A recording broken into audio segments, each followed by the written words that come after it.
Assalamualaikum warahmatullahi wabarakatuh. Perkenalkan, nama saya Eka Smawati. Saya dari Mapendas angkatan 2023 dengan NIM P2A623032. Di sini saya akan mereview jurnal dosen pengampu saya, yaitu Profesor Hadianto SPD MEIL PhD.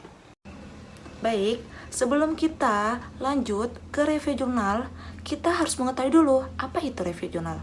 Nah, review jurnal itu secara umum adalah kegiatan memberi ulasan terhadap sebuah artikel atau jurnal yang ingin kita review, yaitu dengan cara merangkum dan mengidentifikasi kelebihan dan kekurangan dari jurnal yang kita review.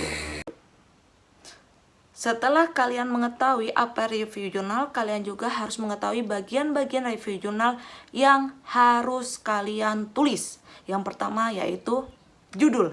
Ya, judul itu kalian juga harus ditulis. Judulnya apa yang ingin kalian review, jurnalnya, atau bahkan abstraknya. Setelah itu nama jurnal, misalnya jurnal pendidikan atau jurnal yang lainnya, itu perlu ditulis. Selanjutnya volumenya, terus tahun, dan jangan lupa halamannya juga. Setelah ke nama jurnal, kalian jangan lupa pula abstrak. Setelah abstrak selesai, kalian kerjakan pendahuluan. Setelah pendahuluan, kalian cari juga kajian literaturnya apa saja. Setelah itu jangan lupa metodenya. Metode yang mereka gunakan itu metode apa? Setelah itu pasti ke hasil. Kalian jangan sampai lupa tulis hasilnya. Setelah hasil, kalian juga jangan lupa menulis yang paling penting, yaitu kelebihan dan kekurangan dari jurnal yang kalian review. Baik, saya di sini akan memberikan satu contoh untuk mereview jurnal. Di sini saya akan mengambil judul jurnalnya, yaitu tentang pembelajaran berbasis TPACK untuk meningkatkan kemampuan numerasi dan hasil belajar peserta didik. Di sini, setelah mengambil judul, jangan lupa pula kita mencari nama jurnalnya. Nama jurnal biasanya ada di bagian atas, bahkan ada di bagian bawah. Nama jurnal di sini yaitu Pendidikan Dasar dengan volume 9 nomor 1 Januari 2023 garing E strip ISSN titik 2 2460 strip 8475 garing 2023 garing 8 halaman. Jadi di sini saya mereview jurnal dengan sebanyak 8 halaman.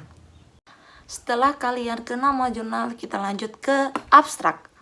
Yaitu abstrak di sini membahas tentang pentingnya penerapan pembelajaran berbasis TPACK untuk meningkatkan kemampuan numerasi dan hasil belajar peserta didik di era revolusi industri 4.0, di mana artikel tersebut menyoroti bahwa model pembelajaran berbasis masalah dengan pendekatan TPACK telah terbukti sangat efektif dalam meningkatkan hasil belajar dan pastinya kemampuan numerasi peserta didik. Setelah itu, pembelajaran berbasis TPACK juga diakui dan meningkatkan kemampuan guru dalam mengintegrasikan konten atau materi-materi yang akan mereka bahas untuk memperlancar numerasi. Selanjutnya yaitu karakteristik peserta didiknya, dan pastinya yang terpenting yaitu teknologi. Beberapa penelitian terdahulu juga telah menunjukkan bahwa penerapan model pembelajaran ini dapat memberikan dampak positif. Ingat ya, dampak positif terhadap hasil belajar peserta didik, yang pastinya tidak ada dampak negatif, tetapi menimbulkan dampak yang positif. Metode yang digunakan dalam penelitian ini adalah kajian literatur dan metode studi literatur atau kajian pustaka.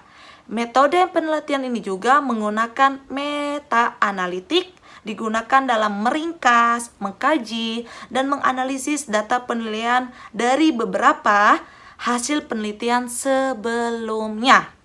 Selanjutnya, hasil penelitian ini menunjukkan bahwa penerapan pembelajaran berbasis TPACK, numerasi, dan hasil peserta didik di sekolah itu meningkat.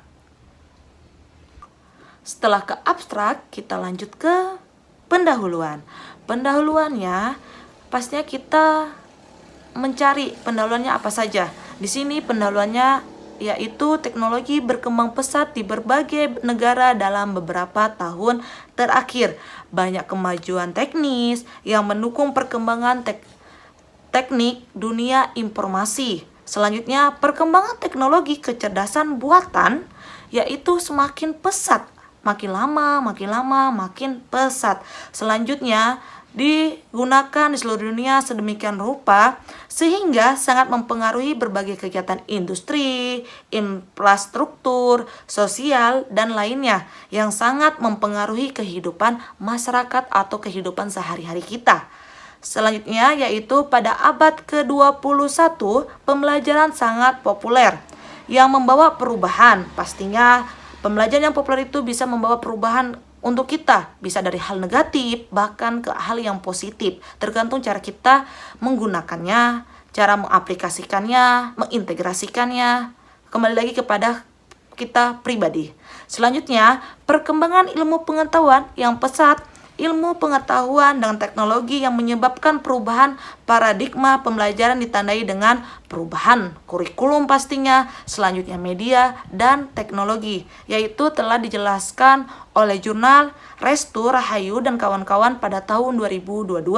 Selanjutnya, di era pembelajaran abad 21, sejalan dengan perkembangan pendidikan berbasis digital mendorong guru dan praktisi pendidikan lainnya untuk menyelaraskannya dengan kompetensi yang dimiliki.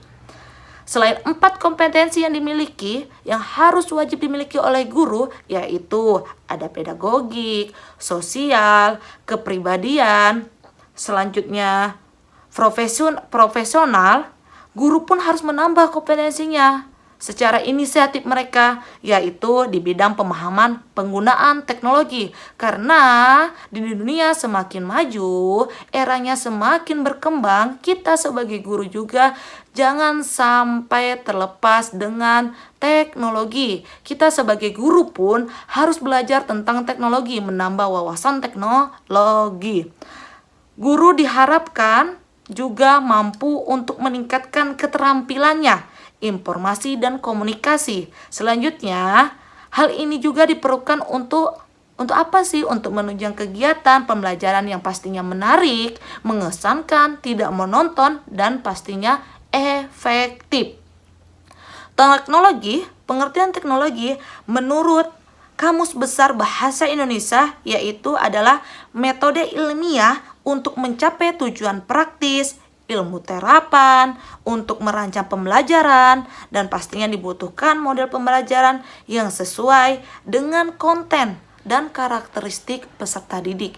Jadi, kalau kita ingin memberikan suatu ilmu, memberikan metode, itu juga kita harus melihat karakteristik si anak tersebut. Jangan asal-asalan ketika kalian sebagai guru, sebagai pendidik mencari media atau metode. Kita juga harus menyesuaikan dengan kemampuan dan karakteristik si anak tersebut.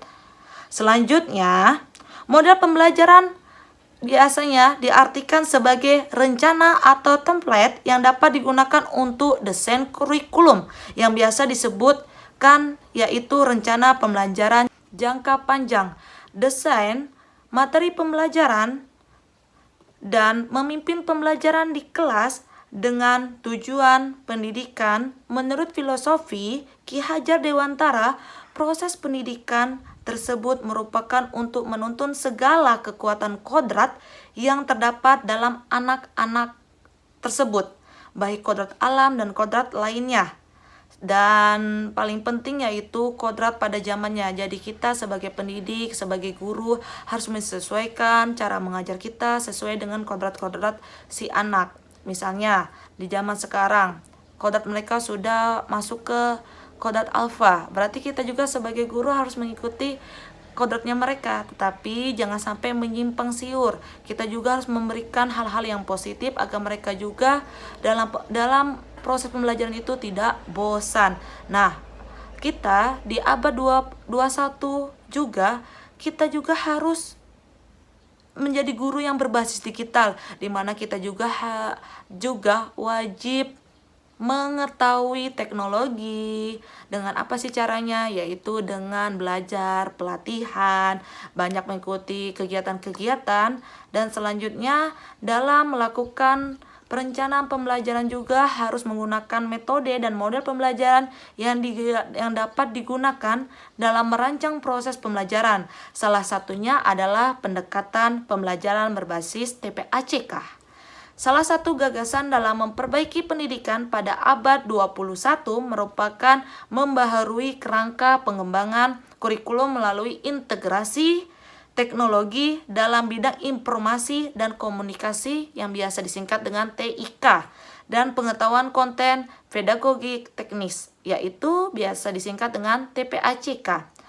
Selanjutnya, menurut Sarinur Hayanil Sutama 2022, TPACK Teknologi Pedagogik Content Knowledge adalah pengetahuan yang dibutuhkan buat mengintegrasikan teknologi pada pembelajaran. Selanjutnya, Sri Rahayu pada tahun 2017 juga mengatakan secara faktual kita temui di lapangan bahwa kemampuan guru dalam bidang teknologi masih belum maksimal. Masih banyak guru yang mengajar secara konvensional dengan metode ceramah dan penugasan yang tak henti-hentinya. Selanjutnya, di abad 21, yaitu sejalan dengan perubahan paradigma baru pendidikan Indonesia tentang fokus pembelajaran yang sekarang menjadi terpusat pada peserta didik, yang mengharuskan guru agar dapat mendorong peserta didik dapat berpikir kritis dan pastinya inovatif. Semenjak ditiadakannya ujian nasional dan digantikan dengan AKM sesuai dengan kebijakan kurikulum merdeka sekarang ini, maka banyak kendala yang dihadapi guru terkait hasil pelajar peserta didik dalam literasi numerasi, asesmen kompetensi minimum yang biasa disingkat AKM, dan survei karakter adalah suatu kebijakan merdeka belajar yang digagas Mendikbud yang ditunjukkan agar dapat menaikkan mutu pendidikan pada Indonesia. Ria Norvika Yuliandari pada tahun 2020 juga mengatakan pemerintah mengharapkan dengan dilakukannya AKM di setiap sekolah, maka akan terlihat sampai di mana ketercapaian proses pembelajaran di kelas. Itulah pendahuluan dari jurnal yang direview. Baik, selanjutnya kita masuk ke kajian literatur. Di sini ada beberapa penelitian tentang guru yang diambil dan pembelajarannya, serta termasuk analisis kemampuan TPACK. Setelah itu mencari juga jurnal tentang pengaruh media pembelajaran dan motivasi belajar. Dan di sini juga jurnal ini mengambil beberapa pengembangan model pembelajaran dan kompetensi profesional guru pastinya. Dalam penelitian ini penulis mencari sekitar 35 artikel terkait TPACK, numerasi, dan hasil belajar peserta didik.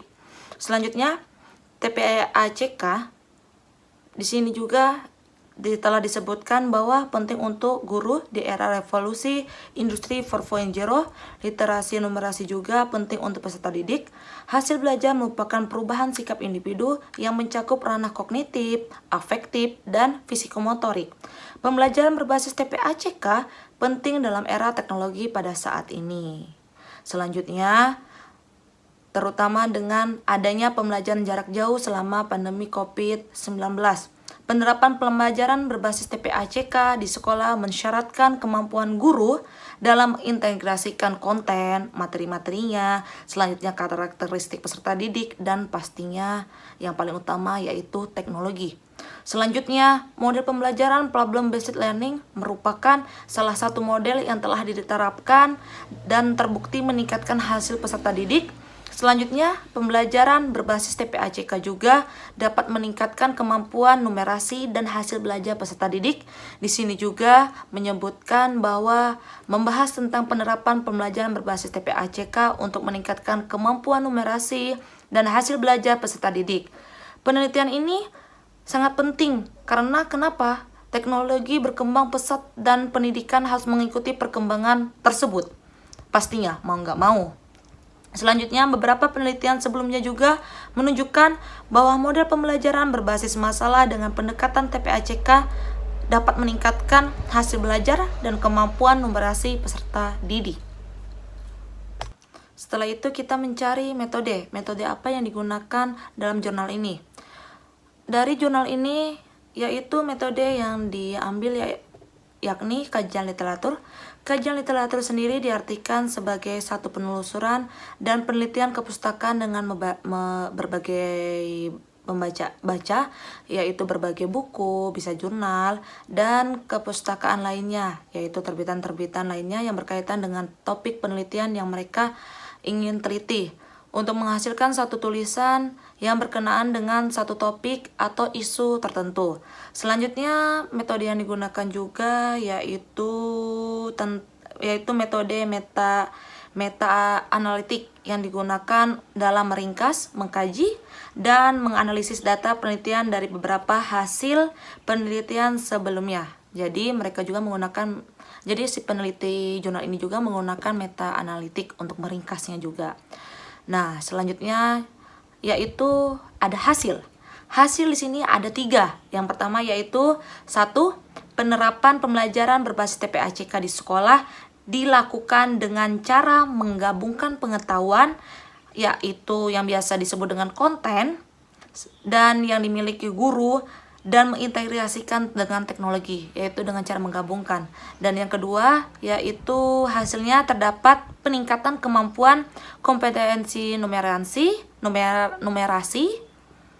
pada peserta didik melalui penerapan pembelajaran dengan menggunakan TPACK.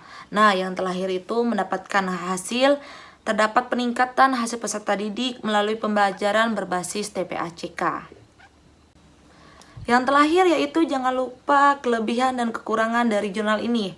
Di sini kita semua pasti tahu bahwa setiap jurnal itu memiliki kekurangan dan kelebihan.